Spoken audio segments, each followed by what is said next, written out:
हम लोगों का सबसे बड़ा दुश्मन ये कोई मुस्लिम नहीं है, इनके जैसे जयचंद सबसे बड़ा दुश्मन है हमारे सनातन के लिए, सबसे बड़ा जयचंद। जो मुस्लिम पक्ष सुप्रीम कोर्ट में जाकर अब मथुरा वाले फैसले को चुनौती दे रहा है, ऐसे लोगों को मैं जवाब देना चाह रहा हूं कि तुम्हारी बहुत जल्दी खटिए उठिए बांधकर पाकिस्तान का रास्ता दिखा देंगे। हिंदुओं ने तेल लगा के डाबर का और नाम मिटा दिए हिंदुस्तान से बाबर का। ये हिंदुओं का देश है, ये सनातनियों का देश है। यहाँ पर प्यार से जो रहेगा उसे रखा जाएगा, अगर जो दोगलागिरी करेगा उसको पाकिस्तान का रास्ता दिखा दिया जाएगा। भारत के हिंदुओं को सोचना है हमें 2024 में किसे वोट देना है। अगर सनातन धर्म को खत्म करना है और ये अत्याचार हिंदुओं के साथ कराना है तो दीजिए कांग्रेस कोर्ट में भी तुम्हारे साथ हूँ। 3 मंदिर की बात कर रहे हैं, मैं विश्वास के साथ कह रहा, अगर तुमने 2024 में नरेंद्र मोदी को जिता दिया तो हम 10 मंदिर बना के देंगे आपको। बाबरी मस्जिद का जो है मुद्दा सुलझ गया है, हटा दिया गया है और अब वहाँ पे राम मंदिर बन चुका है, तो आपको भी दिक्कत है क्या कोई? देखिए पत्रकार साहब महोदय, मुझे तो दिक्कत नहीं है, लेकिन दिक्कत मैं बता दूंगा किन्हें है। हाँ। दिक्कत उवैसी साहब को है। हाँ। जो मुसलमान के ठेकेदार है उन्हें दिक्कत है। नमस्कार, 99 खबर में आप सभी का स्वागत है और मैं ग्राउंड जीरो से रुचि तिवारी आपके साथ। और आज हम बात करेंगे राम मंदिर के प्राण प्रतिष्ठा के बारे में, जो कि 22 जनवरी को डेट डिक्लेयर हो चुका है। तो लोग बताएंगे अपने अपने जो है थॉट्स बताएंगे, पॉइंट ऑफ व्यू बताएंगे कि भाई प्राण प्रतिष्ठा जो है होने वाला है, जाएंगे कि नहीं जाएंगे या कैसा लग रहा है उनको अभी जो है राम मंदिर बनने के बाद। आइए बात करते हैं, क्या नाम होगा? मेरा नाम है मैम रवि हिंदू। रवि हिंदू जी, अभी जो है राम मंदिर बन के तैयार हो गया है, 22 जनवरी को उसका प्राण प्रतिष्ठा है, जाएंगे उसमें? जी बिल्कुल जाएंगे मैम, क्यों नहीं जाएंगे। 500 सालों की तपस्या का फल मिल रहा है हमें 22 जनवरी को। हमें तो बेसब्री से इंतजार था इस दिन का कि ये ऐतिहासिक दिन। एक तो वो दिन होता है जो दिवाली मनाई जाती है, और एक ये दिवाली होगी जिस दिन हकीकत में हमारे भगवान रामलला तंबू से महल में आएंगे। ये हमारे लिए गर्व की बात है, पूरे भारतवासियों के लिए, पूरे सनातनियों के लिए गर्व का पल होगा कि हम लोगों ने एक जीत जीती है, जो कि आक्रमणकारी मुगलों को तमाचा मारकर भव्य महल बनाकर राम मंदिर को वहाँ पे स्थापित कर रहे हैं। अच्छा, राम मंदिर स्थापित होने वाला है, सब चीजें, सबको निमंत्रण दिया गया है, 7000 से ऊपर लोगों को जो है सेलिब्रिटीज को और मंत्रियों को निमंत्रण दिया गया है, पर विपक्षियों को आमंत्रण पत्र जो है नहीं गया है। इसमें विपक्षी बहुत नाराज है। जाना भी नहीं चाहिए, क्यों जाएगा इन पे निमंत्रण पत्र। ये वही तो कांग्रेस से समाजवादी पार्टी है जिन्होंने राम भक्तों पे गोली चलवाई थी। कौन थे? मौलाना मुलायम सिंह, गोली चलवा दिए थे ना 1992 में। मौलाना मुलायम सिंह हो गए। मौलाना मुलायम सिंह थे। उन्होंने हिंदुओं के ऊपर, कार सेवकों के ऊपर गोली चलाई थी। और ये कांग्रेस जिसने राम मंदिर पे कोर्ट में जब फैसला आने वाला था तो 25 वकील लगा दिए कि नहीं राम मंदिर, कपिल सिब्बल, कि राम मंदिर के मुद्दे पे फैसला आ जाएगा तो देश में खून की नदियां बह जाएंगी। ऐसे कांग्रेस, और किस मुंह से ये लोग जाएंगे वहाँ पे, किस मुंह से जाएंगे? जो लोग राम सेतु को कहती थी सोनिया गांधी, राम सेतु इस काल्पनिक, ऐसे लोग किस मुंह से जाएंगे वहाँ पे राम मंदिर में? हम लोगों को समझ लीजिए, बहुत गर्व की बात है, हमारे सामने बाबर ने आकर राम मंदिर को तोड़ा। हम हिंदू बेबस थे, हमारे पास वो ताकत नहीं थी बाबर का मुकाबला कर सके, नहीं तो उसी समय उसकी औकात दिखा देते। आज हमने कानून से लड़कर ये मुद्दे को सुप्रीम कोर्ट से जीता है, और हमने गर्व के साथ कहते हैं कि हम हिंदुओं ने तेल लगा के डाबर का और नाम मिटा दिए हिंदुस्तान से बाबर का। अब इस हिंदुस्तान में जितने भी बाबर सड़क है, या अकबर रोड है, या औरंगजेब रोड है, या जितने भी मुगलों के नाम पे, इन सबको मिटाया जाएगा, क्योंकि ये सनातनियों का देश है और सनातनियों का पूरा साथ रहेगा मुसलमान भाइयों के साथ भी।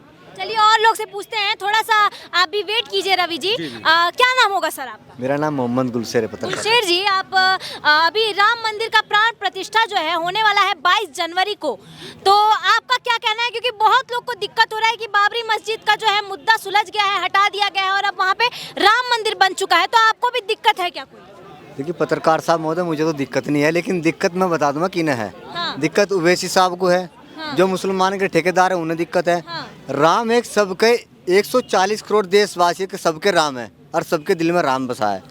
राम को इसमें भेदभाव मोदी जी ने कुछ नहीं किया है, राम मंदिर बना के दिखा। कांग्रेस ने 70 साल से कितने हिंदुओं को मारने का काम किया है, कितना अत्याचार किया है, कितना जुल्म हिंदुओं के साथ किया है, कितने मौत के घाट उठाने का काम को कांग्रेस ने किया है, और कितने मुसलमान को मरवाने का काम किया है वो कांग्रेस ने किया है। लेकिन जब 2014 में नरेंद्र मोदी जी आते, वही राम मंदिर प्रेम मोहब्बत में बना के दिखाया, एक मच्छर तक भी नहीं मरा। कांग्रेस ने कितना अत्याचार किया है उस राम मंदिर के चक्कर में। आप मुझे बता दीजिए, आज राम मंदिर मंदिर बन गया, किसे क्या आपत्ति है? भारत के मुसलमान को कोई आपत्ति नहीं है, क्योंकि वहाँ नाम अनेक नाम है। उसे चाहे तुम राम से बुला लो, अल्लाह ईश्वर कुछ भी कह लो, उसके अनेक नाम है। कांग्रेस जो है बोलती है हिंदू मुसलमान तो भाजपा करती है। देखिए, कांग्रेस आज तक हिंदू मुस्लिम के नाम पर हमें लड़ाती आई है, राजनीति करती आई है। अपनी सीट, अपनी गद्दी को बचाने का काम किया है वो कांग्रेस ने हिंदू मुस्लिम करके किया है। आज तक हमें लड़ाने का, मरवाने का काम किया है। लेकिन अगर आज भारत को जोड़ने का काम किया है, एक करने का काम किया है, वो नरेंद्र मोदी जी ने किया, योगी जी ने किया है। मुझे पूछना चाहता हूँ, कहाँ भेदभाव है? आवास दिया जा रहा, मकान दिया जा रहा, रोड दी जा रही, वहाँ पर क्या हिंदू चल रहा है? वहाँ मुसलमान भी चल रहा है, हिंदू भी चल रहा है, सिख भी चल रहा है, कोई भेदभाव नहीं है। ये 70 साल से इन्होंने नफरत का माहौल बना के रखा और देश को तोड़ने का काम किया है। देश को जोड़ने का काम नरेंद्र मोदी जी ने किया है। कांग्रेस तो बोल रही है कि मुसलमानों के साथ जो है वो भाजपा भेदभाव करती है, तो हम मुसलमानों के साथ खड़े हैं, अगली बार हमारी ही सरकार आएगी मुसलमानों के ही देन से। देखिए, नरेंद्र मोदी जी ने साफ कहा, मंदिर, मस्जिद, गुरुद्वारे में सारे में जाओ, प्रेम को बढ़ाओ, देश को जोड़ो और देश को मजबूत करो, देश का विकास करो। मोदी जी ने कहीं भेदभाव नहीं किया। अगर इस 9 साल में सबसे ज्यादा विकास हुआ है वो मुस्लिम समाज का विकास हुआ है। पत्रकार साहब महोदय, आवास मिला है, उससे सारी फैसिलिटी मिली है। अरे आप गाँव में जाकर देखिए क्या स्थिति थी, गाँव में जाकर देखिए, घर नहीं थे मुसलमानों के पास, शादी करने के लिए पैसा नहीं था, ऐसी स्थिति थी गाँव के अंदर। आप आज डेवलपमेंट हुआ देश के अंदर, मोदी जी ने बहुत अच्छा कार्य कर रहे हैं, बहुत अच्छा काम करने, देश को चलाने का कर रहे हैं। आज कहीं भेदभाव नहीं। कांग्रेस ने आज तक हमें लड़ाने का काम किया, कहीं राम मंदिर के ऊपर लड़ाने का काम किया है, कहीं क्या नाम, ये तरह तरह के आरोप उन्होंने। राम मंदिर के ऊपर टिप्पणीबाजी कौन कर रहा है? सनातन धर्म को खत्म करने में कौन लगा हुआ? वो कांग्रेस के नेता लगे हुए। तो ये तो भारत के हिंदुओं को सोचना है, हमें 2024 में किसे वोट देना है। अगर सनातन धर्म को खत्म करना है और ये अत्याचार हिंदुओं के साथ कराना है तो दीजिए कांग्रेस को वोट, मैं भी तुम्हारे साथ हूँ। एक चीज मैं कहना चाहूंगा मैम, अभी आपने देखा होगा कि मथुरा पे इलाहाबाद उच्च न्यायालय ने इस पे फैसला दिया कि एसआई जांच होनी चाहिए, और इस पे जब फैसला आ गया तो हम लोगों में खुशी की लहर है। लेकिन वहीं पे मुस्लिम पक्ष के लोग कहाँ चले गए? सुप्रीम कोर्ट में, कि इस फैसले पर रोक लगनी चाहिए। सुप्रीम कोर्ट ने फटकार लगाई, भागो यहाँ से, जो हाई कोर्ट का फैसला वही फैसला मान्य होगा। और गर्व के साथ कह रहा हूँ कि हमारा 3 मंदिर वापस चाहिए, एक ज्ञान वापी, एक मथुरा और एक अयोध्या, तो हमें मिल गया है। अगर प्यार से देना है तो दे दो, नहीं तो ये हिंदू कोर्ट से लेगा, और कोर्ट से हम लेना जानते हैं। इसीलिए कह रहा हूँ हम 14,000 मंदिरों को ले लेंगे फिर, अगर इन 3 मंदिरों को मध्यस्थता नहीं। 1 मिनट मेरी बात सुनिए, इन भाई की बात का मैं जवाब देता हूँ।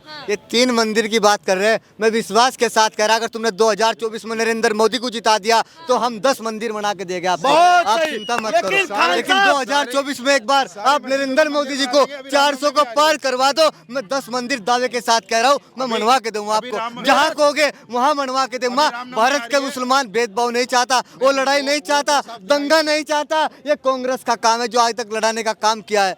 आज तक आज इन्होंने गंगा माँ को बेचने का काम किया, जमुना माँ को बेचने का काम किया। इन्होंने कभी विकास नहीं किया, खनन किया, दिन दाड़े खुलेआम खनन चल रहा था।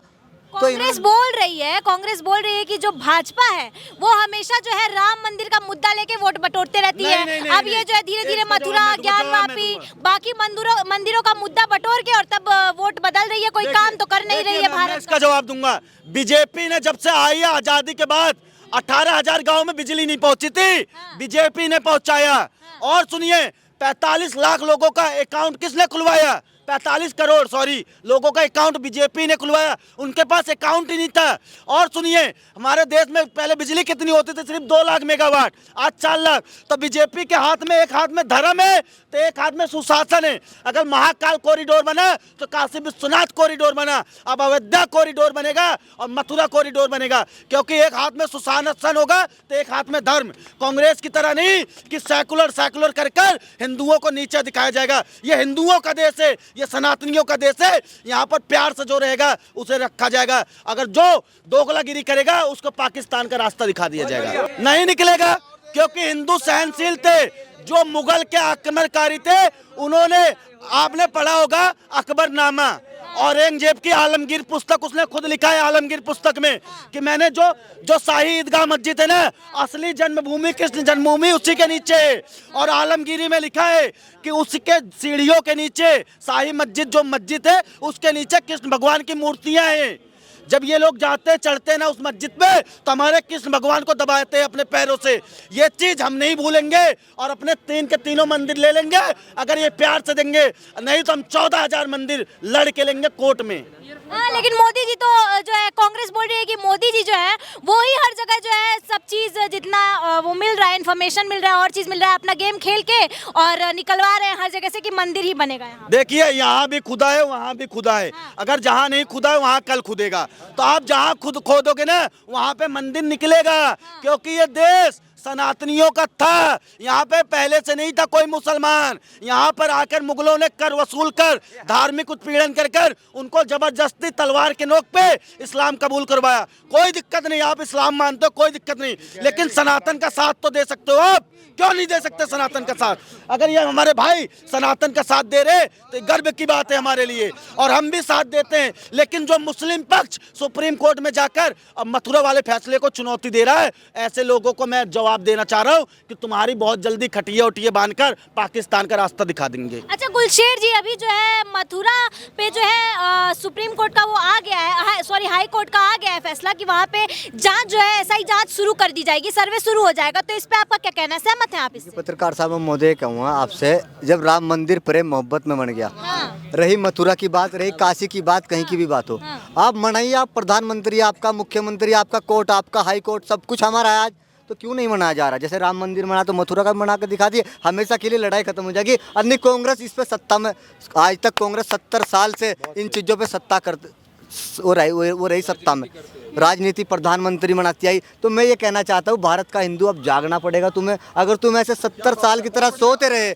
तो तुम्हारे साथ ऐसे अत्याचार होता रहेगा। अगर तुम हम नहीं जागे 2024 में तो तुम फिर कभी नहीं जागोगे। जैसे 70 साल से तुम्हारे साथ जुल्म अत्याचार हुआ, आप देखना इससे भी बुरा तुम्हारे साथ जुल्म होना है। तुम्हें पाकिस्तान का रास्ता दिखाने का काम करेगी वो कांग्रेस करेगी। भारत के हिंदुओं को सोचना पड़ेगा, जागना पड़ेगा। जैसे राम मंदिर बना है ऐसा मथुरा का मंदिर बनेगा, लेकिन तुम जागो। नरेंद्र मोदी जी को 400 को पार करा कर दिखा दो, ऐसे मैं 1000 मंदिर बना के दिखा दूंगा। अच्छा, आप हिंदू भाइयों को बोल रहे हैं, मुसलमान भाइयों को क्या कहना चाहेंगे आप हमारे चैनल के माध्यम? पहली बात मैं आपके चैनल के माध्यम से ये भारत सनातन धर्म को जो मानने वाला असली है, वो कभी भेदभाव नहीं करेगा, वो कभी दंगा नहीं करेगा, हिंसा नहीं करेगा, नफरत नहीं करेगा, वो कभी झगड़ा दंगा नहीं करेगा। क्योंकि हिंदू जो होता है वो शिक्षित होता है, वो अपने कारोबार में बिजनेस में अपना बिजी रहता है। लेकिन मुसलमान के जो बच्चे अनपढ़ शिक्षित है, मैं उन्हें कहना चाहता हूँ आप शिक्षा लो, आप स्कूल कॉलेज में जाओ, तुम्हें पता लगेगा संविधान क्या चीज़ है। आज जो लड़ाई है ये लड़ाई किस चीज़ की है, उन्हें यही नहीं पता संविधान है क्या। इस देश में रह रहे, अरे भाई तुम इस देश में रह रहे, तुम्हें ये नहीं पता संविधान क्या है। तो उन्हें मैं कहना चाहता हूँ जो अनपढ़ लोग मुसलमान हैं उन्हें 2 पन्ने संविधान के जरूर पढ़ने चाहिए, फिर पता लगेगा इस देश में हमें रहना, हमें कैसे रहना, उन्हें अपना रहने का अधिकार का पता लगेगा। ये कह रहे हैं जो संविधान, होगा अपना नाम है रमेश झा। ये कह रहे हैं संविधान सेकुलर है।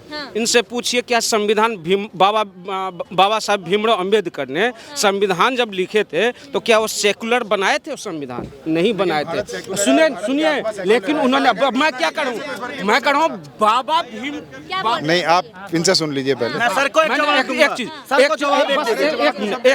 तो भीमराव अंबेडकर ने संविधान में कभी भी सेकुलर शब्द यूज नहीं किए थे। वो इंदिरा गांधी के टाइम में आकर सेकुलर शब्द उसमें जबरदस्ती थोपा गया। दूसरी बात मैं आपको बता देता हूँ, ये हमारे भाईचारा है, हम दोनों के बीच में भाईचारा है। हम लोगों की सबसे सुन लीजिए, हम लोगों की सब, अरे सर सुनिए तो, हम लोगों का सबसे बड़ा दुश्मन ये कोई मुस्लिम नहीं है, इनके जैसे जयचंद सबसे बड़ा दुश्मन है हमारे सनातन के लिए। सबसे बड़ा जयचंद, जो जयचंद जो होते हैं ना, हिंदुस्तान का सनातन का सबसे बड़ा दुश्मन है। मैं जवाब देना चाहूंगा। देखिए सर, किसी भाई ने कहा सेकुलर है, हम लोग सेकुलर है। अरे नहीं भाई, सेकुलर का मतलब होता है हिजड़ा। और सुनो, 1975 में इंदिरा गांधी ने इमरजेंसी लगाकर सेकुलर शब्द जोड़ा, नहीं तो ये देश सनातन राष्ट्र था। और सुनिए, एक चीज और बता दे रहा हूं आप लोगों को, मैं एक चीज और बता दे रहा हूं, सनातन धर्म है, ये सनातन राष्ट्र है। और सुनिए, ये हिंदुओं का देश है। और अगर हिंदुओं के साथ आप संविधान को पढ़ोगे ना, संविधान के पहले पेज पे हनुमान जी की, श्री राम भगवान की और श्री कृष्ण भगवान की फोटो है। ये सेकुलर कोई देश नहीं है, ये हिंदुओं का देश है और सब यहाँ पे मिलकर रहेंगे। दूसरी बात, अगर उस अच्छा सुनिए, अगर संविधान के पहले पेज पे फोटो है, हनुमान जी की फोटो है, ये सब परसेप्शन ही जो है, ये मतलब दिमाग में जो ये नाम क्या है? नाम क्या? मेरा नाम प्रितपाल सिंह है। प्रितपाल सिंह है। बताइए, आप जो है बोल रहे हैं कि ये सब सब जो ये लोग बोल रहे हैं वो सब चीज झूठ है। नहीं, झूठ नहीं है, ये परसेप्शन पैदा की जा रही है ना, ये एक तरह से दिमाग में वो बातें पैदा की जा रही हैं जो जिसका मतलब नहीं है इंडिया से। मतलब नहीं। भारत एक समावेशी देश है। यहाँ पर हमेशा लोग बाहर से आते रहे हैं और यहाँ पे समाते रहे हैं, उसके साथ हम उसका हिस्सा बने हैं, ठीक है ना। यहाँ तक भी बोला गया कि जो ब्राह्मण है वो भी शायद यूरेशियंस हैं, वहाँ से आए हैं। उसके बाद यहाँ पे पहले लोग भी रहते थे, उसके बाद भी लोग आए हैं जिसमें राहुल गांधी अपने आप को ब्राह्मण बताते हैं। नहीं, राहुल गांधी के फादर तो इंडियन है, जो पहले आए होंगे कभी, जो पहले आए होंगे। उसके बाद अगर एक बात बताइए, कमला हैरिस को आप नकार देंगे? कमला हैरिस की भी तो मदर इंडिया से गई हैं वहाँ पर, जिनकी बेटी वहाँ के जो वहाँ के वाइस प्रेसिडेंट बनी है। मिस्टर ऋषि सुनक है, मिस्टर ऋषि सुनक के फादर या दादा जो हैं वो इंडिया से गए हैं, आज वो इंग्लैंड के प्राइम मिनिस्टर हैं। तो इस तरह से हम लोग भी समावेशी हैं उन्हीं की तरह। हमारे बाहर से बहुत से लोग आए हैं जो यहाँ के बने हैं, यहाँ पे उन्होंने राज किया है या काम किया है या किसी तरह से चले हैं। तो भारत की समावेशी को एक सिस्टम बना देना कि ये सेकुलर नहीं है, ऐसा नहीं है, तो ये तो सिर्फ झूठ है। अगर संविधान में कभी नहीं लिखा गया तो भारत की आत्मा सेकुलर है, और अगर इस आत्मा को मारने की कोशिश करोगे तो भारत को बहुत नुकसान होगा। अच्छा, एक चीज मैं बता देता हूँ, अगर ये जो अभी जो वर्तमान संविधान है, क्या आप बताइए बाबा भीमराव साहब का जो लिखा हुआ संविधान है अभी? इनसे हाँ या ना में जवाब घुमा कर। और किन्होंने संविधान लिखा है? नहीं है मूल संविधान। सुनिए अब मैं जवाब दे रहा हूँ। जो भीमराव अंबेडकर ने जो संविधान लिखा था वो मूल संविधान अब नहीं है, क्योंकि उसमें कई संशोधन हो चुका है। वो संशोधन पार्लियामेंट, सुनिए, अगर उस जरूरत है तो उसमें जो समय के हिसाब से उस सेकुलर शब्द भी हटाने की जरूरत पड़ेगा, तो उससे भी हटाया जाएगा और संशोधन हटाना पड़ेगा। सेकुलर शब्द हटाने से भी भारत सेकुलर रहेगा। भारत की आत्मा सेकुलर है, भारत की आत्मा सेकुलर है। अगर भारत की आत्मा को सेकुलर नहीं रखा गया तो भारत वैसा भारत नहीं रहेगा जो आज है। मैं आपको बता रहा हूँ, सुनो सुनो सुनो, भारत देश हिंदू राष्ट्र था, हिंदू राष्ट्र है और हिंदू राष्ट्र रहेगा। भारत देश सेकुलर देश नहीं है। ये दे दिया, जो शब्द है ना, वो दे दिया सन 1947 के अंदर हमने दे दिया। वो लोग चले जाए, अपना इस्लामीकरण कर लिया, इस्लामिक राष्ट्र बना लिया, अब हम हिंदू राष्ट्र बनाएंगे।